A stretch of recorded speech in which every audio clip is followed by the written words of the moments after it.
Oh, hi there. Come on in, take a tour. Check out my semi-off-grid cabin. Everyone, so I'm Stacy and I'm going to give you a tour of my semi-off-grid cabin.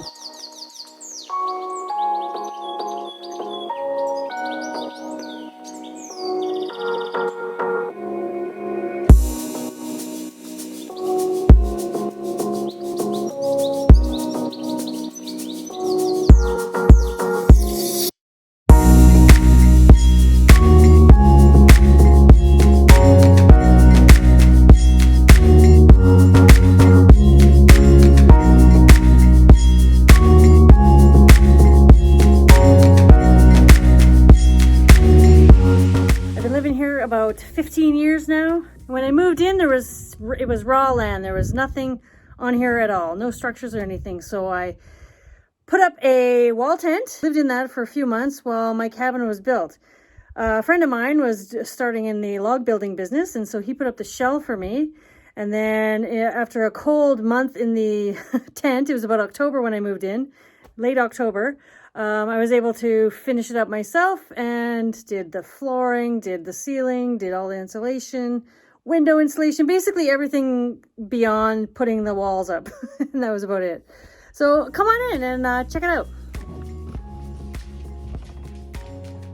Hi guys. So of course the first thing you see is a dog or 2 or 6. This is a 2 out of my 6 pack. Here is the entryway. So this cabin is 20 by 24 with a half loft. I've had a few different arrangements with furniture and stuff, and because it's such a small space, you really have to be smart about where you put things and how you're going to organize things. And you can't gather too much stuff because you just don't have room for it. So first we start off with my wardrobe. This is just where I have clothes, tools, dog cookies, all that stuff I'm working on. Mostly my jackets. And then because winter, there's so many jackets, I have more jackets over here. Little drying rack for gloves, which are always getting wet and cold.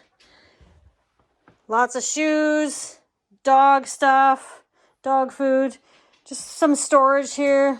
I'm really into plants lately, so I've been amassing a lot of plants. One thing I did was I put a lot of windows in here because I lived in cabins before that had these tiny little windows, and they were really either frosted up all the time and you couldn't see out of them. In the winter it was super dark, and or there wasn't very many windows in the cabin. So I went crazy in here and put windows all over the place, which was, now that I'm living in it for quite a few years, it's a little too many windows. I don't have, like, here would be nice to have a nice flat wall where I could have wall space for my wardrobe, but it's okay. Okay, so as we make our way over here is my office area. Nice big desk. It's comfortable enough. Nice work area. And then we move into the gigantic kitchen. This is my kitchen. It is probably like 10 by 10 or something like that. So yeah, got a little table over here. This is my treadmill. One thing that sucks about having a small place is not having like a workout area. A couple pantries here. This one is really for food. So it's not a ton of space, as you can see, but it's enough. You can't, you know, they got canned goods down there and stuff. You can't have too much stuff on hand, which kind of sucks. I do live an hour from town, so when I need to go get groceries, it is a bit of a haul, but I kind of plan around, you know, when I'm going to go in, how much room I have to store things, and what I'm going to buy. It's all planned out, sort of. And then I have this storage unit or pantry just for dishes and pots and pans, bowls, that kind of stuff. Again, can't really keep a whole lot of stuff on hand. I even had to store some my tea up there. I'll talk about my water tank after. I'll show you the stove. That's a propane stove. And just some more storage under here, just in Rubbermaid type containers to keep it all contained and slightly organized. It's got a nice size fridge, which is awesome. It's got the freezer on the bottom. It's a great fridge. Really enjoy that fridge. And then here's my water tank. So I was here for quite a few years when I didn't have any running water or electricity, and I didn't want to keep doing that for very long because with working full time, it is a lot of work to go in town to shower, and try and stay clean and haul buckets of water or 5-gallon jugs of water. So, you know, you get sick of that after a decade or two. So I decided to make life easy and get the water tank. It's a 250-gallon water tank, and I have it inside of my kitchen because we have so many issues with freezing pipes up here. I just didn't want to deal with it with my water supply. So a lot of people have them buried outside, but I didn't want to do that. I just wanted it inside. And a plan eventually is to knock out part of this wall and have another 10 feet that way so I can have a big kitchen, more of an office area. And then this can have its own little cubby hole area, like a special room just for all this stuff. And this is my on-demand hot water heater. It is the best thing ever. It's propane. I use propane only for that and my stove. And it lasts me, depending on how much I shower and stuff and use hot water, but I could be really frugal and make it last like a month. One 30-pound tank can last for a month. But on average, it'll last me 2 to 3 weeks. I could probably make it go 2 months if I really had to. So yeah, then I just have a basic pump system here, a water tank or a water pump. I connect a hose from this to my truck where I have my water tank outside, and I haul water from the local water plant, which is like just across the highway from me. It's like a 5-minute drive. And I attach it to this and I turn this on and it pumps it in to the big tank and I have water. I'm in the process of cleaning the water heater, so this is what this is for. I got a bunch of vinegar here to run through it, and a pump here that you pump the water into, and it just circulates back into the hot water heater. My hot water is running a little less powerful than it used to, so I should redo that. So here's a view from the kitchen out to the vast living room. Let's venture into the living room, Haller. That's the dog chair. These are the dog beds everywhere. So this is a new addition of mine, which I absolutely love. My friend was moving away and he was getting rid of a lot of stuff. It opens up and it's quite a big space actually. Got 3 shelves in there and then a drawer underneath. I just love this thing. The only problem is I don't know where to put it. But I absolutely love it. I was going to put it upstairs, but you'll see when we go upstairs that there's not a lot of space up there. And, you know, got some chinking over there. I'm working on chinking the cabin. So you can see over here, this is the finished side of the cabin. So if you have watched some of my videos before, you saw me do this all last winter. I stained this wall and then this wall and that wall over there. Stained it all and re-chinked it. I still need to finish the corner. And then I can finish the trim on the window, that's what this is. Projects often get stalled when you live a cabin life and you do it all alone because, you know, you just don't want to be doing renovations all the time. Granted, I've been here quite a while. I only recently started doing a lot of these, but you get renovation burnout, and it's a real thing, I swear.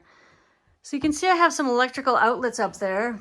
The plan long ago, I also need to put trim up there, but the plan was to actually extend my loft so it would go from all the way across and maybe just from there to there. So I'd have a little open area over here. And then I would be able to use the outlets up there I was going to put an office up there. But that never happened and it hasn't happened yet. And I'm still not sold on actually having this closed off up here because I really love the height and the light that I get. Here's the wood stove, the good old Blaze King, the thing that keeps me going, keeps me warm at 40, 50 below. This thing is a beast. It's a great little wood stove. It's Blaze King Princess version, in case you're wondering. And I used to have another stove in here and it was smaller, pretty cheap kind of stove, but it couldn't keep up with keeping this place warm, and it's not even that big here, but I had to go, and I don't think it burned more than like 6 or 7 hours at a time, but this thing will go for like 15, 16 hours, no problem. And it gets so hot, like I've never had to have it on like full blast because it just roasts me out of here. Here's the view of the couch and Maggie in the sunlight. Hey Maggie, what's up?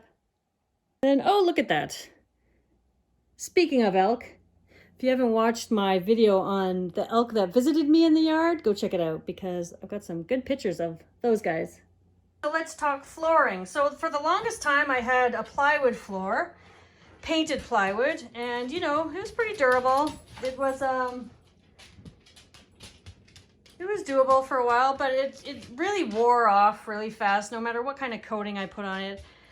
And I just got sick of not having real floors. So I ended up getting this flooring, which was just the glue down laminate stuff, and installed it around here, which I love it. It's so easy to clean too.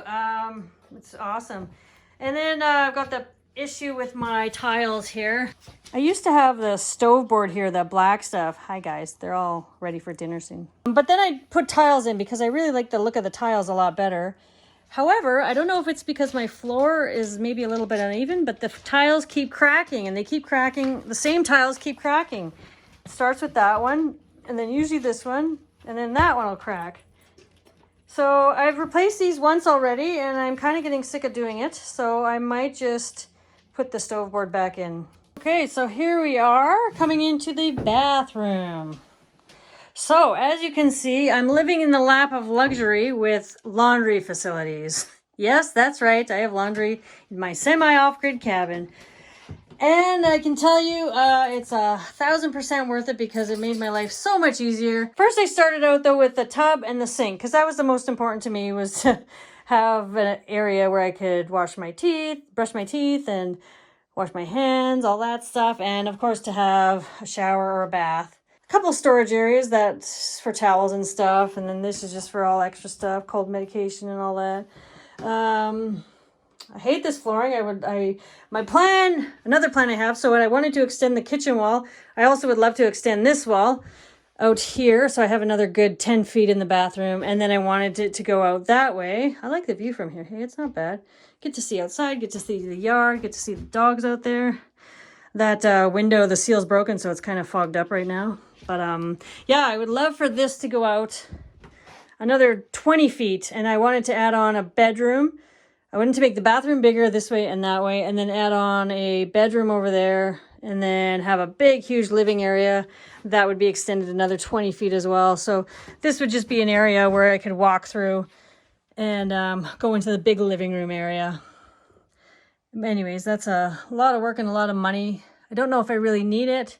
Living here alone, probably not. So I might just keep it as is. Yeah, so that I use, it's like one of those camper's toilet. It's not composting or anything, although you can put in this treatment stuff so it doesn't smell or anything, and it breaks down the waste in there. And I take it outside and I dump it in the outhouse hole. So I use this just for peeing, and then I do my other jobs outside. You have to go in the middle of the night and it's -40 or it's super windy and dark, or there's bears outside.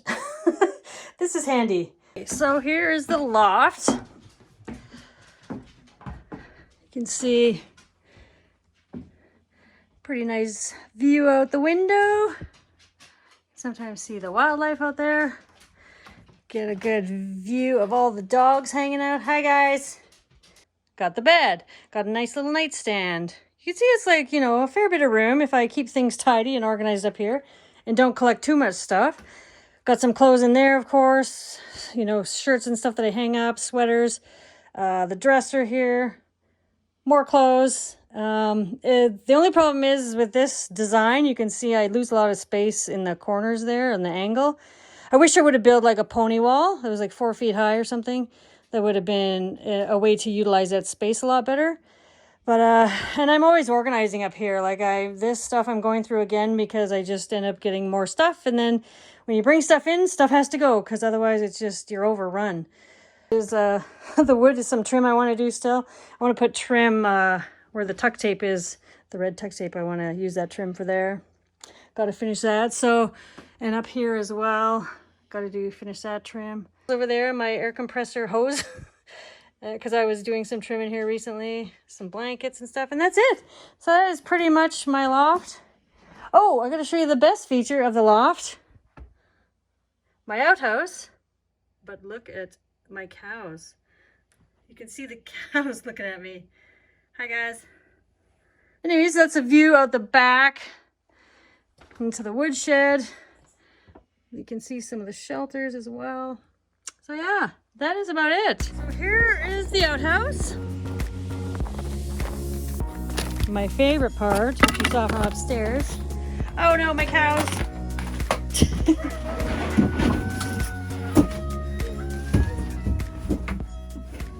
Here we are, my pride and joy. The cows that watch over me when I do my business. Kind of have a cow theme going in here. I'm not really sure why. I'm not really a farm person, but I couldn't pass up this painting. I just love it. Anyway, so I got some colors in here. You know, you want it to be a little bit interesting in the old outhouse. We had a major wind last night and everything is awry. Got some little knickknacks here and there. As you can see, it is a nice roomy outhouse.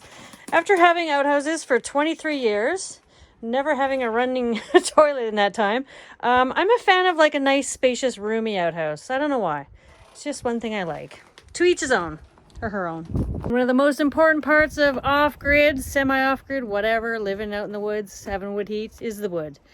This is my wood shed that I had built a year and a half ago now. I made it huge. It fits like 9 cords of wood. I go through about a third of that a winter. This big pile is a whole bunch of wood that I need to cut up. It's all dry. It just needs to be bucked up and then stacked.